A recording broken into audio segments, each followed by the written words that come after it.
Hi guys, welcome to Honest Conversations. Today we're back with another topic, which is self-awareness and acceptance, which builds up on the previous topics that we've discussed. Self-awareness and acceptance drives the choices that we make in life. It supports our personal growth and it helps embrace our sense of belonging in different communities. Today with us, I'm so excited for this, guys. Today we have Anita as usual. Hello guys. And a special guest, Jeff. Hi. I hope you're excited for this. I am excited. That's good. Thank you for having me. No worries. Are you guys excited? Just shake it out. We're ready. Let's have fun. Yeah. All right. Now I guess at this point I would like to know, how do you guys perceive self-awareness and acceptance? All right. The way I see it is self-awareness is being actively engaged in your day-to-day responses, as in you're able to identify what it is that you're doing. You're cautious, you're mindful, and you know why you're doing that. And then there is self-acceptance, which flows from that self-awareness. Self-acceptance is accepting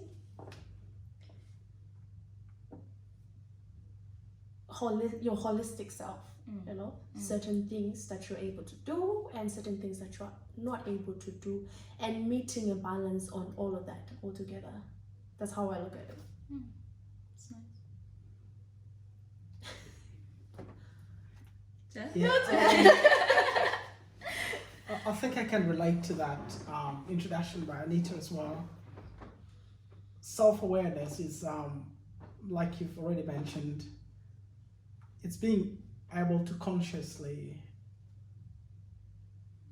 know what's going on, determining who you are, what you can do, and what you can't do. And this comes in with an ongoing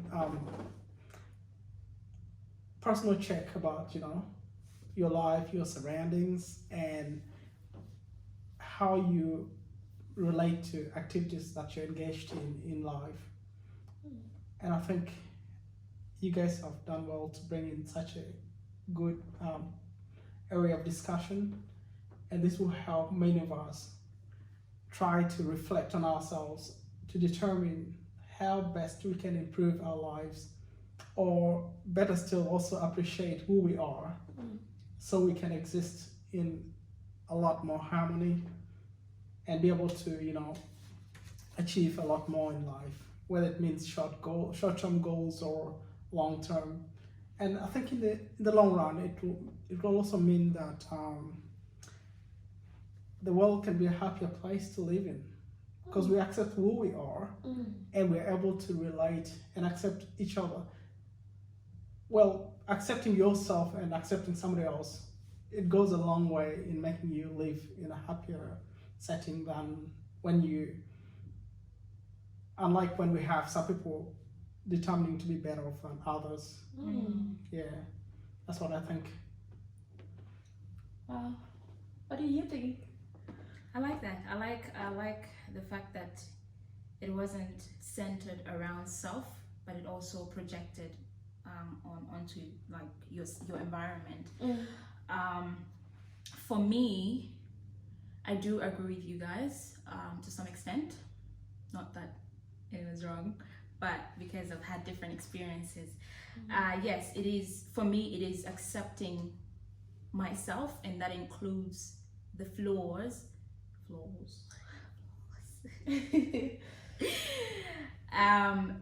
Being aware of my weaknesses and strength, and using that to create room for personal growth, which helps me then position myself in a certain way in society at large, and how I interact with people. Yes. Absolutely. Yeah.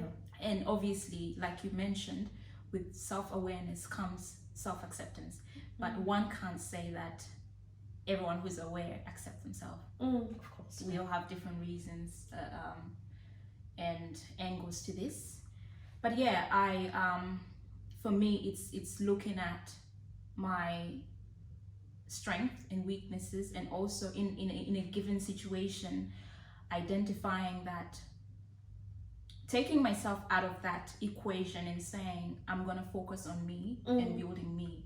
So regardless of whether someone hurt me, someone did something to me, it's not about them anymore, it's about me, because it comes down to self. So from here I would like to know, what are some of the things to consider that one considers to be aware of themselves? That's a good question. I definitely, like, rounding up what you guys have said, you both say that it intrinsically has to start within yourself. Yeah. So let's talk about this.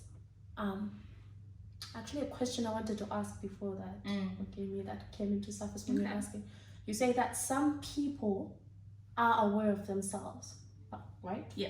But they've not fully, but let's try to say they've not accepted themselves. Yeah. So why do you think it stops at that level of only self-awareness? Why doesn't it continue to the self-acceptance part? I think for me, I said that because it's a continuous process. Yes. And a lot of people stop at that first stage, saying, oh, now that I'm aware that this has happened and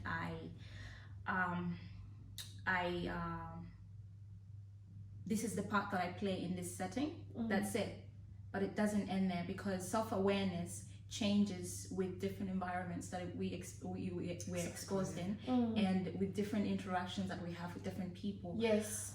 So that's where I was coming from, and I said that not everyone who is aware accepts themselves, because they stop at that first stage and say, okay, this is it. Okay. What do you think, Jeff? To build up on that, I think we all know that self-acceptance is, like you clearly mentioned, it's an intrinsic entity in our lives. It's got to come from within. Yep. Just more or less like loving yourself first before loving somebody else.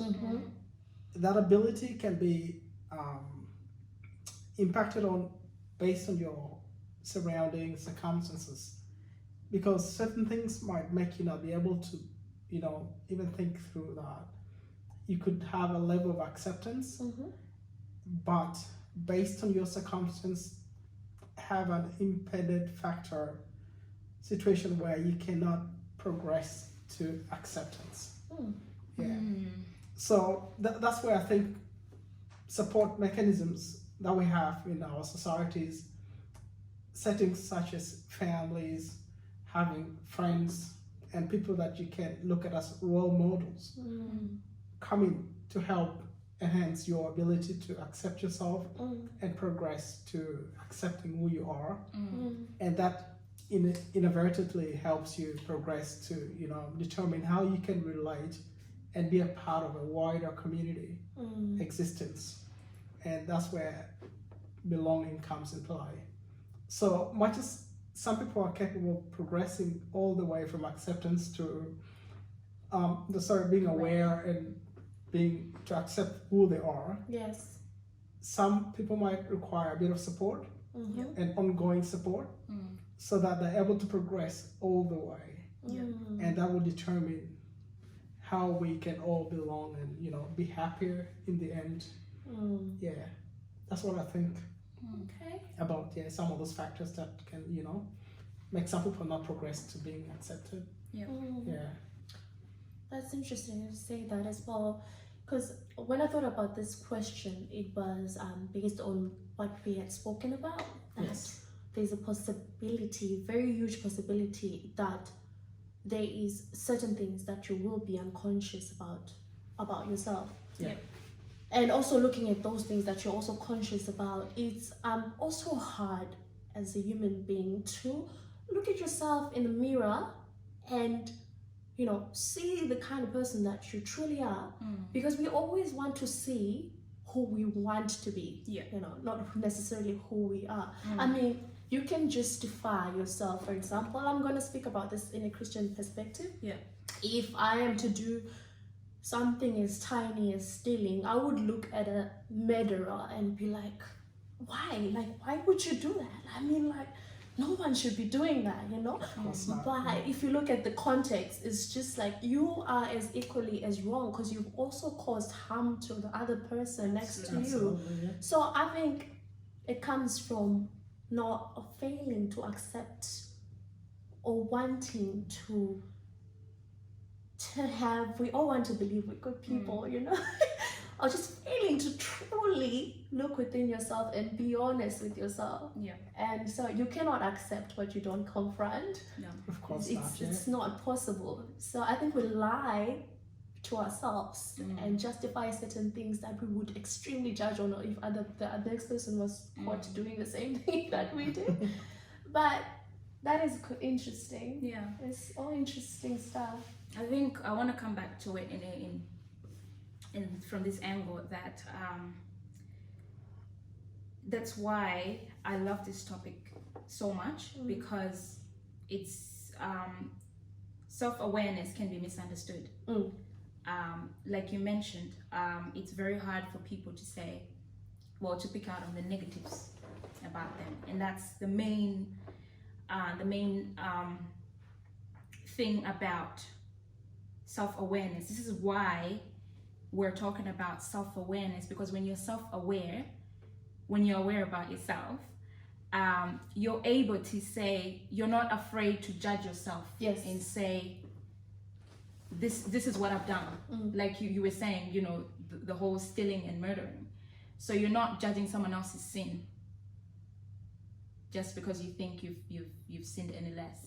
It's saying that I'm not looking at someone else who's murdered and comparing and doing the whole compare and contrast, but I'm looking at it from, okay, I've done this, so what's next from here? How can I grow? How can I change to become a better human? And I think that's the one thing we need to look out for in terms of self-awareness. Back to what he's saying, reflection. Exactly. It all goes back to reflection. Let's go back to the question. Let's go back to the question. I'm sorry. We're getting carried away. The question was what are the things to consider? What are the things to consider? This is a very broad question, but I believe it has to start with your values. Absolutely. What do you stand for? Your values. I'm not talking about your beliefs, because the core of every human being, or of everything that is existing, is what is its function. The why. So what do you stand for? What is your value? And then from there, work around other things, So for example, I stand for integrity, right? That's an example, could be anyone else. But I stand for integrity. So in the process of me, self-assessing myself, I love that. I am gonna question things like, oh, you know what? Or why? I said something that does not align to my behavior. Why? Hypocrisy. Why? So there's a what? The what is integrity. This is what I am. This is my core value. This is what it is. But my why has become, during my reflection moment, it has become, why did I find myself doing something that is not in line to my values? And then that is where it should start. Personally, I think that's Wow. I think that point of values is very significant. Yes. Because core values usually don't change as much with circumstances. Yes. Unlike beliefs. Because your belief can be highly influenced by your circumstance. Yes. An environment. You can go out of your beliefs, or it can change based on what's going through in your life. But if your values stays the same, you find that there's a bit of consistency, which will help you remain true to yourself, be aware of yourself, and that's where the acceptance comes in, and it becomes part of your everyday life. Like, for example, being a Christian, a follower of Christ. Yeah. If it's in your core value that Jesus is your personal savior, and that is exactly what you follow, that will regulate your life every day to stay true to it. Unlike beliefs, which can be influenced by your emotions. External environment Yes, as well. it can be easily be influenced. Yeah. So you find that there's that distinction between values and beliefs. And I think sticking to your core values, like you've just put it clearly, can give you a good guide on not only accepting yourself, but being aware of who you are. Exactly. Yeah. I think Honest Conversation is doing such a great job. You're putting out the hard topics to talk about It is. in everyday life. Yeah. But your platform is such an amazing one to be able to pull out something deep within us. In relation to that, yes, we do. We ought to talk about these issues. I don't like calling them issues, but that's the word for now. You mentioned something about role models, and I think I appreciate the feedback, by the way. I think going back to that's another thing that we misunderstand in the environments that I've been exposed to. What we consider role models, it's now moved on from, back then if you ask a child who's your role model, it's a no-brainer, your parents. But that has changed now. I would like to go back to your to a point you made about the what and the why. Throughout my journey to self-awareness and acceptance, that's one thing that I had to pick out. I was afraid to ask myself why I'm doing certain things. Why am I friends with you? Why am I dating this person? Why do I consider this person a role model? And it's one of those things that certain people are afraid. Well, personally, I was afraid to ask myself that question. In a way, whether I knew or not, I just didn't want to face the reality of it. So if I knew someone wasn't good for me and I'm asking myself why I'm dating them, now I have to face the fact that, you made a toxic decision. This person is toxic. And these are some of the barriers to self-acceptance. That's me, anyways, going back to the second question. But what I would like to know, have you guys faced any challenges? Obviously, assuming that you are aware and have accepted yourselves, have you guys faced any challenges during this process? Because it's an ongoing process. It sure is. It is, yeah. Would you like to go first?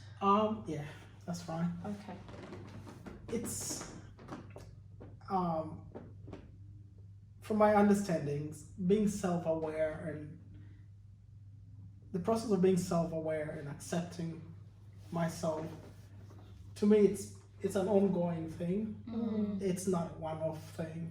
I don't just decide today that I'm this person and accept it and leave it at that.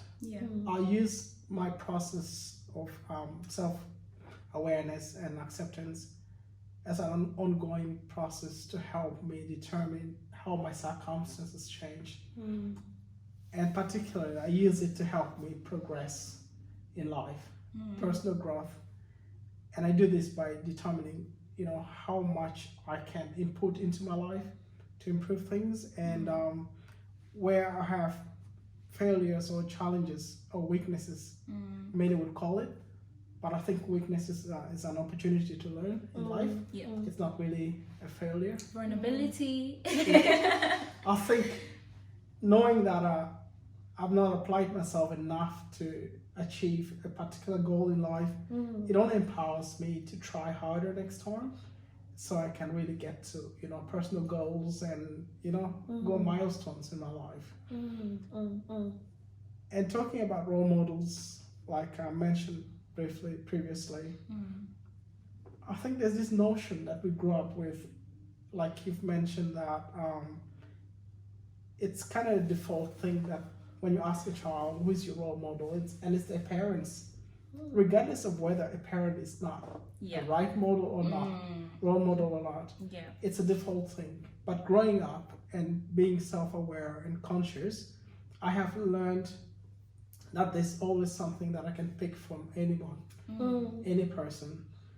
I have learned from my classmates, I've learned from, you know, other people's experiences, and I do appreciate that and take it personally that it's another way that I can share with everybody else, that never underestimate another person, because there's something you can always learn from another person. Yes. Yeah, and I think we should be able to appreciate our individuality, appreciate who we are, Yeah. Where we and are. where we are, Yes. and accept, you know, ourselves as we are, and that should help us, you know, progress individually or as a society, and be able to relate and be a part of the mainstream society Yes. around the world. Wow. Yeah, that's what I think, and that's really helped me achieve so much in life, and I'm so proud of who I am today, and I continue to strive hard to better my life every day. Yes. I would like you to, before you go, sorry, I would like you to touch a bit on complacency in relation to self-acceptance. That's a very interesting element to self-acceptance. I know there are people who, like I mentioned previously, there can be individual factors or environmental factors that can limit somebody from progressing from self-awareness to acceptance. Yeah. However, I must also mention that there are people who learn to accept, to be aware of themselves, who they are, and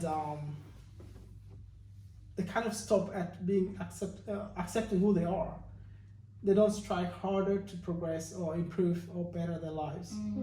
And this only comes in because that's where complacency comes in, when you do not utilize the knowledge that you've gained about yourself to determine your way forward, rather than staying where you are. That should only give us the foundations to doing a lot more better things in our lives. Because I mean, you cannot strive harder without knowing how much you need to apply. I think there's this slogan which says, power without control is useless or not important.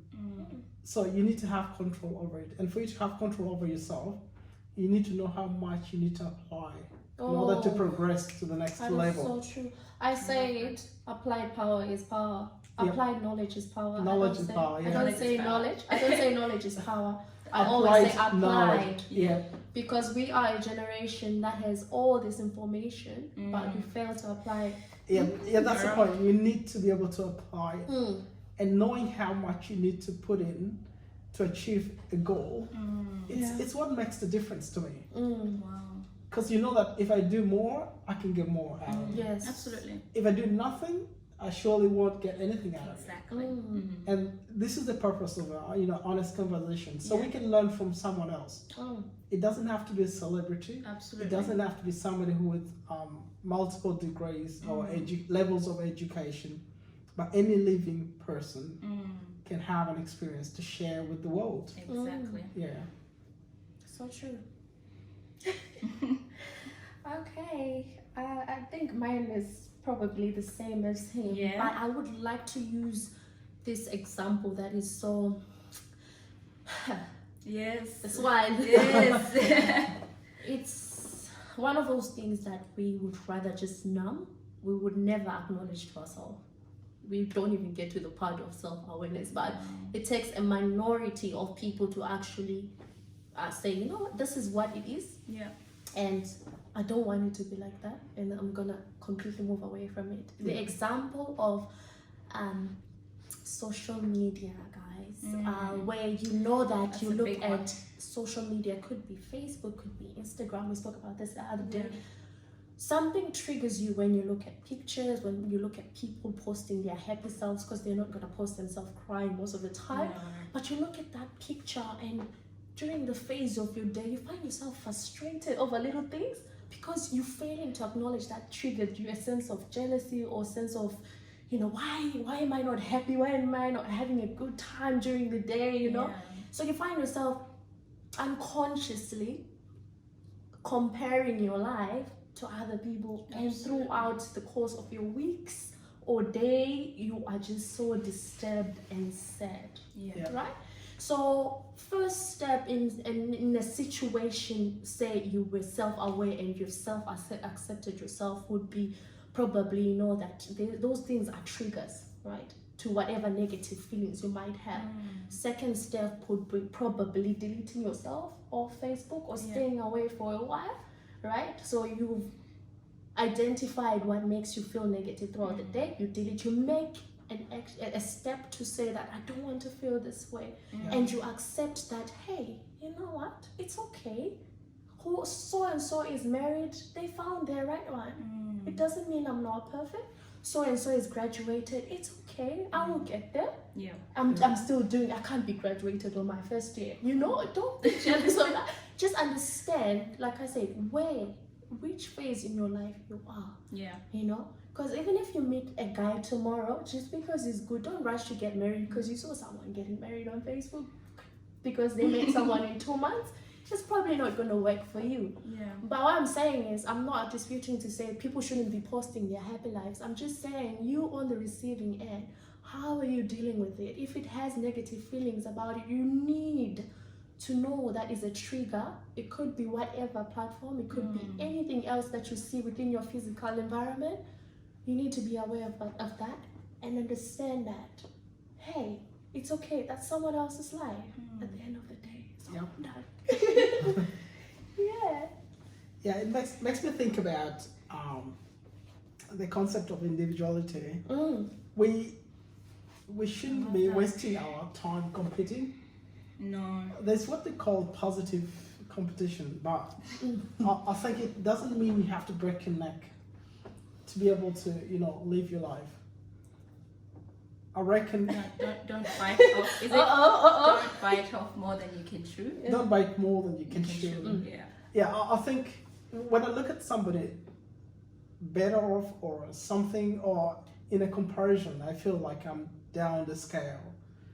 It should only inspire me to be better, and knowing how much I need to apply myself to achieve such a goal is something that I think comes out of the benefit of being self-aware and accepting who you are. Absolutely. That will help you progress in life. Yes.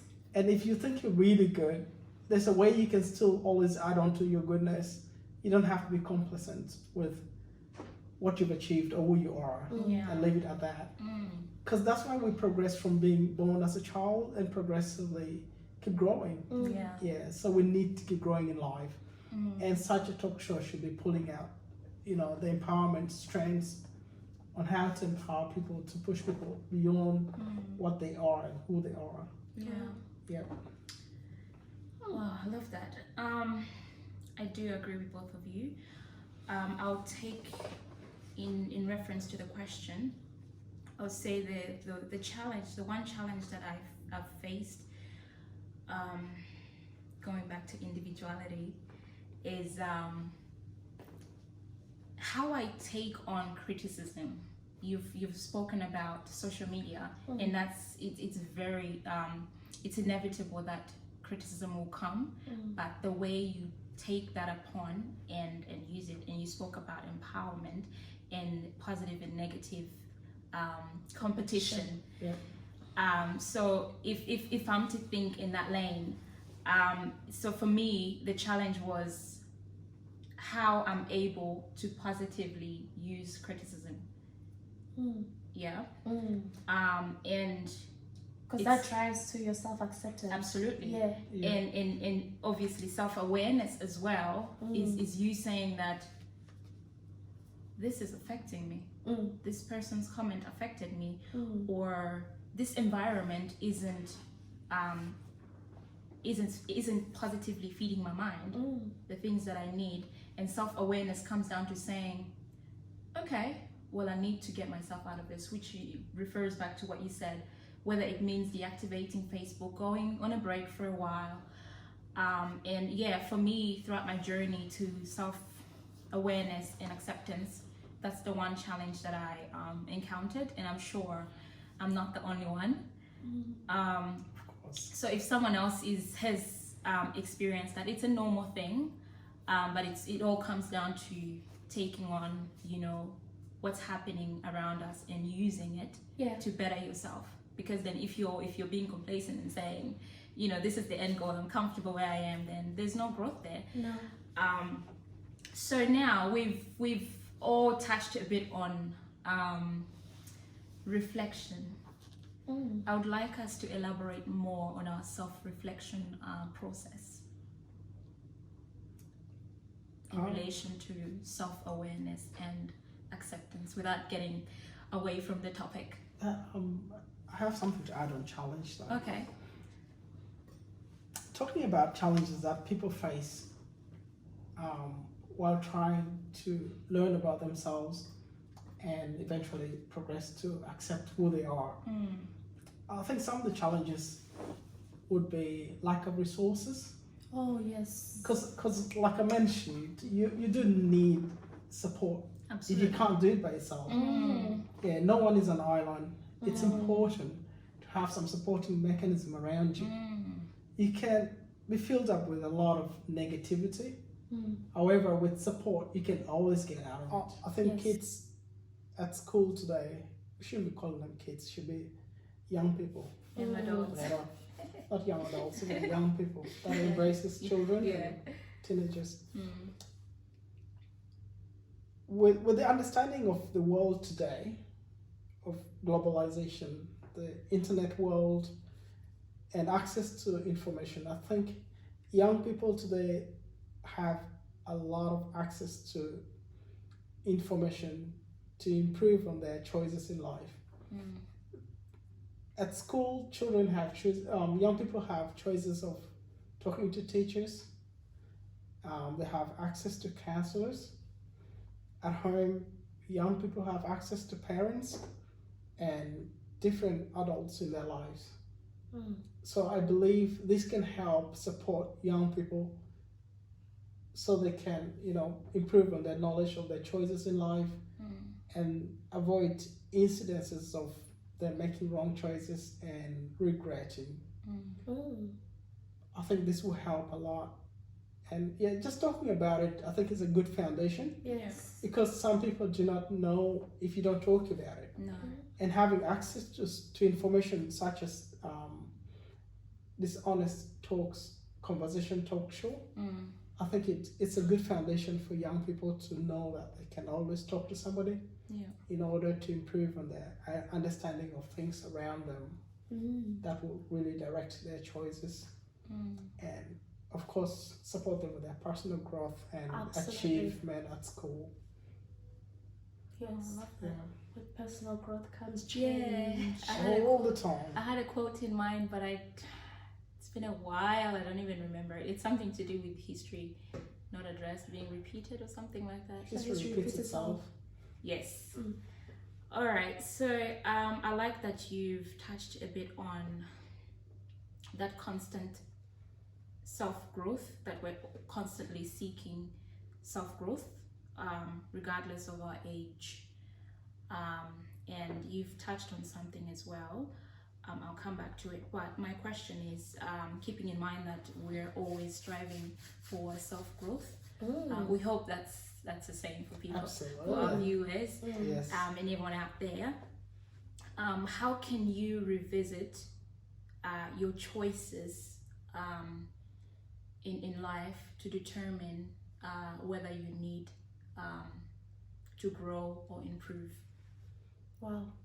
I think that's a very good element to these all discussions about self-acceptance, self-awareness. Because surely there's no point having it as a continuous process in life if you do not have breaks to determine, to reflect on what has happened in your life. Yeah. It could be the worst thing that's happened in your life, or you would have achieved something, a milestone.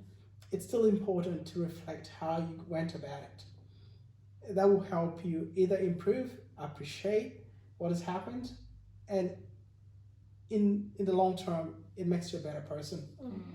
And this, I think, also is another way of how to be able to confirm your knowledge, your understanding of life, and pass it on to someone else. Wow. Because surely, if you do not know how to to explain yourself, how you progressed to some point, you can't help another person. No.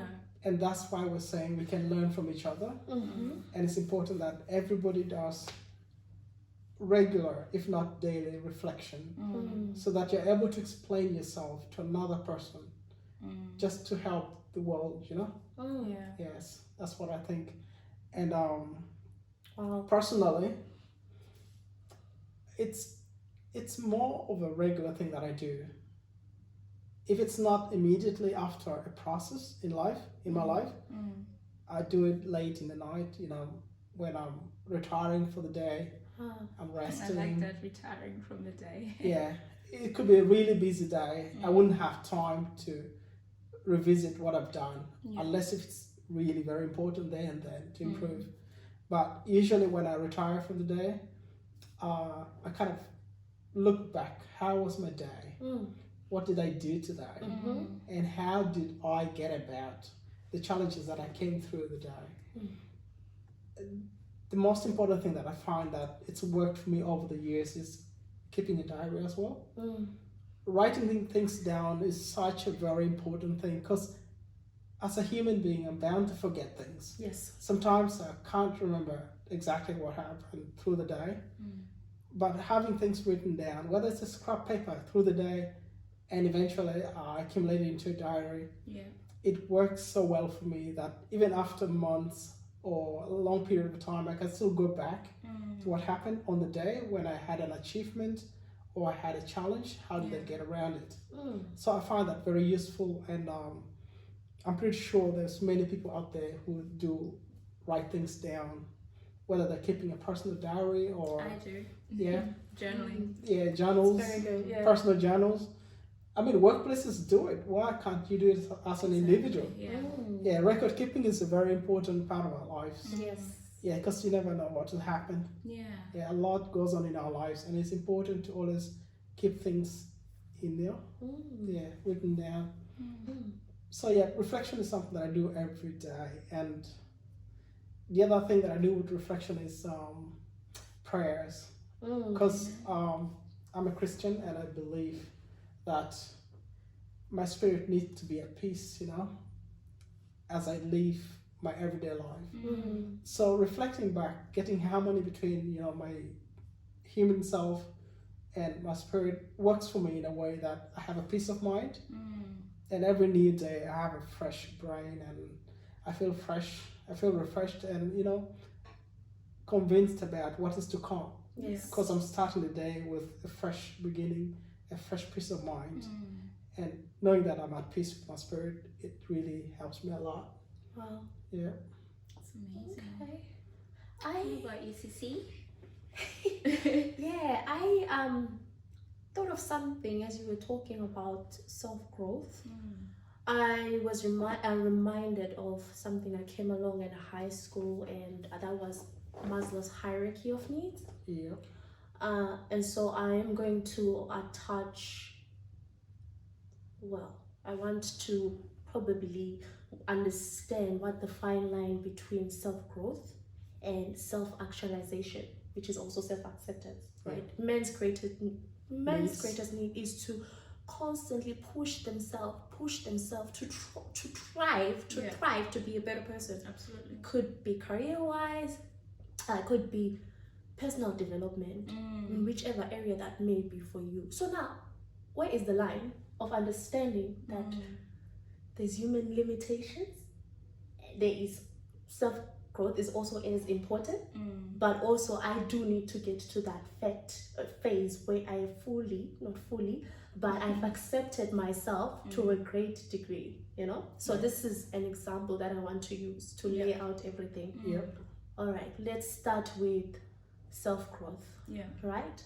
And remember, we're drawing our values to this as the direction of identifying all of this. Absolutely.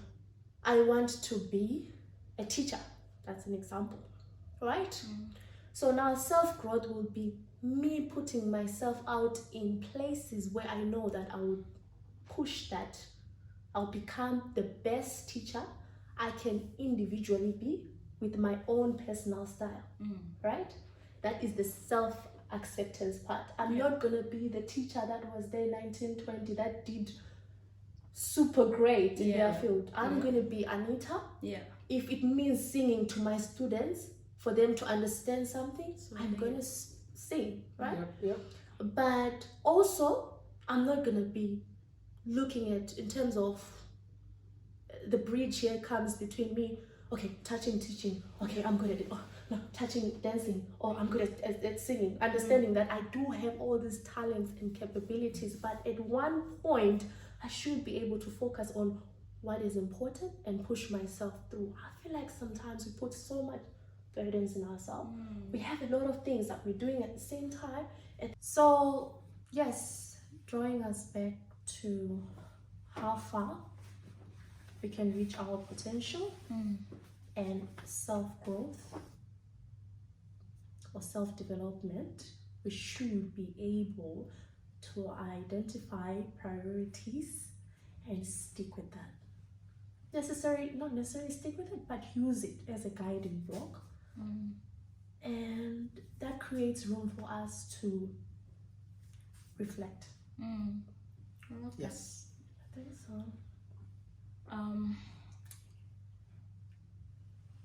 I think I'm comfortable. You're right. When we have too much going on in our minds, we cannot spare time for self-reflection. You might want to, look back at what you've done, or make a note of what happened through the day.